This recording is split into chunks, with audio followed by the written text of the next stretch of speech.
vamos aprofundar o olhar e entender como essas instituições funcionam internamente.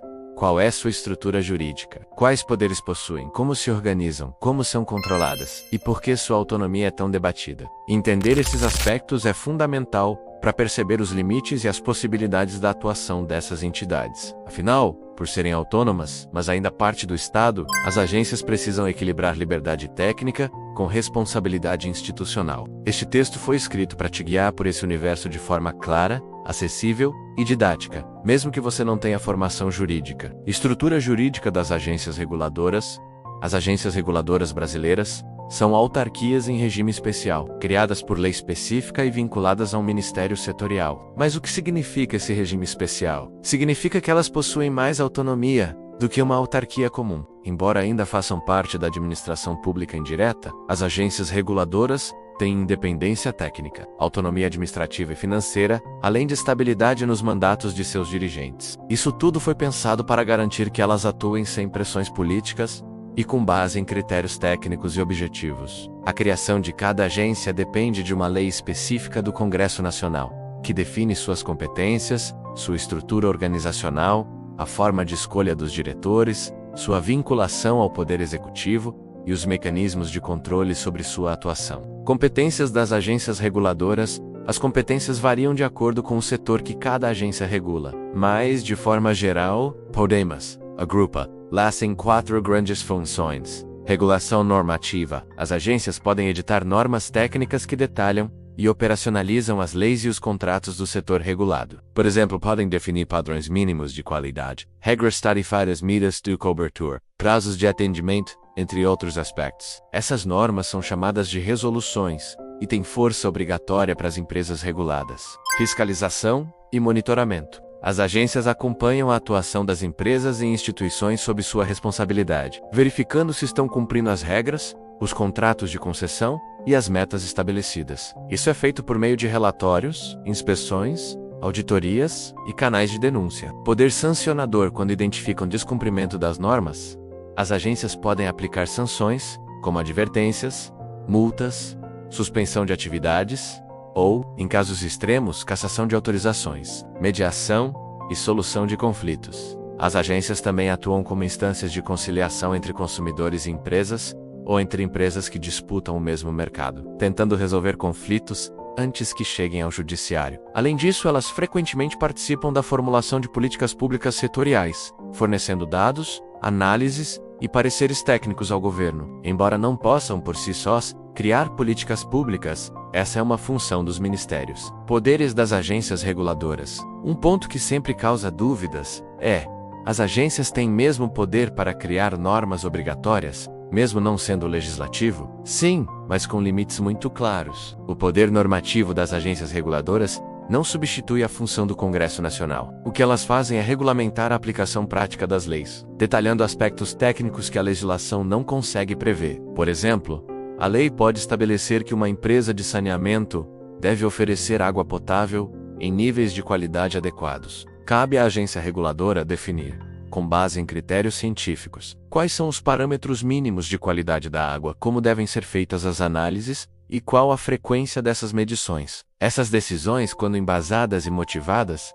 têm força de norma. Outro poder importante é o de fixar tarifas e reajustes, nos casos de serviços públicos concedidos. A agência analisa os custos das empresas, o equilíbrio econômico-financeiro dos contratos e define os valores que podem ser cobrados dos usuários. Esse conjunto de competências confere às agências um papel quase jurisdicional, pois elas também decidem sobre conflitos administrativos e aplicam sanções. No entanto, suas decisões estão sujeitas ao controle do judiciário, o que garante que não ultrapassem os limites legais. Organização interna e processo decisório. Internamente, as agências têm uma estrutura colegiada. Isso significa que as decisões mais relevantes não são tomadas por uma única pessoa, mas por um colegiado de diretores ou conselheiros. Cada agência tem um órgão diretor, normalmente chamado de diretoria colegiada ou conselho diretor, composto por 3 a 5 membros. Esses dirigentes são indicados pelo presidente da República e sabatinados pelo Senado Federal, com mandatos fixos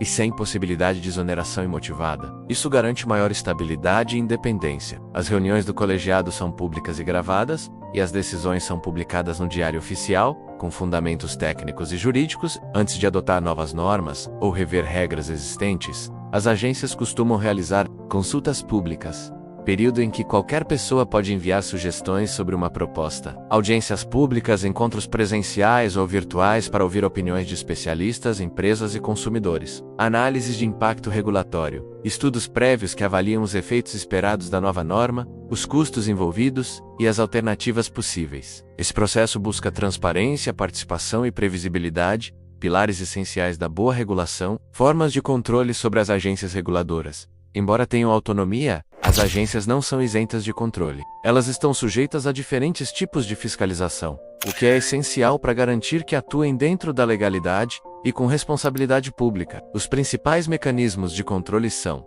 controle político exercido pelo Ministério, ao qual a agência está vinculada. Embora o Ministério não possa interferir diretamente nas decisões técnicas, pode acompanhar a gestão, pedir esclarecimentos e orientar políticas públicas de forma geral.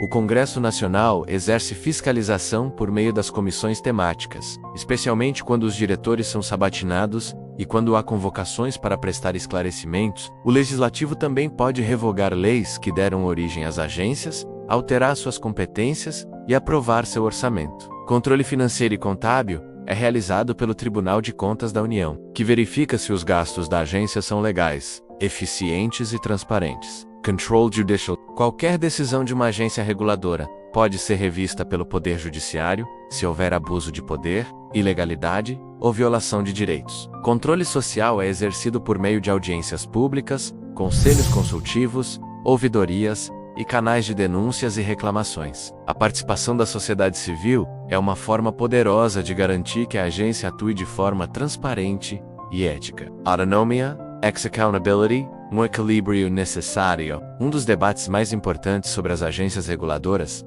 é: até onde vai sua autonomia e como garantir que ela não vire liberdade total. A autonomia é essencial para evitar que as decisões da agência fiquem à mercê de interesses políticos de curto prazo. No entanto, como as agências não são eleitas diretamente pelo povo, precisam compensar essa ausência de representação por meio de mecanismos de accountability menos, ou seja, prestação de contas, transparência, fundamentação técnica e abertura à participação social. É comum dizer que o bom funcionamento de uma agência depende de um tripé: autonomia técnica, controle institucional, transparência e participação. Sem esses três elementos juntos, a regulação pode se tornar autoritária, ineficiente ou capturada por interesses privados. Conclusão: as agências reguladoras são verdadeiros pilares do Estado regulador moderno. Combinando autonomia técnica com responsabilidade pública, elas garantem que setores estratégicos funcionem sob regras claras, estáveis e justas. Neste texto você viu que a estrutura jurídica dessas agências é complexa, mas muito bem fundamentada. Elas possuem poderes importantes, como criar normas técnicas e fiscalizar empresas, mas sempre dentro dos limites legais e sob múltiplos mecanismos de controle do Congresso, dos ministérios, do Judiciário e da própria sociedade. Mais do que simples órgãos técnicos, as agências são espaços institucionais de mediação entre o interesse público e o funcionamento do mercado. Quando bem geridas,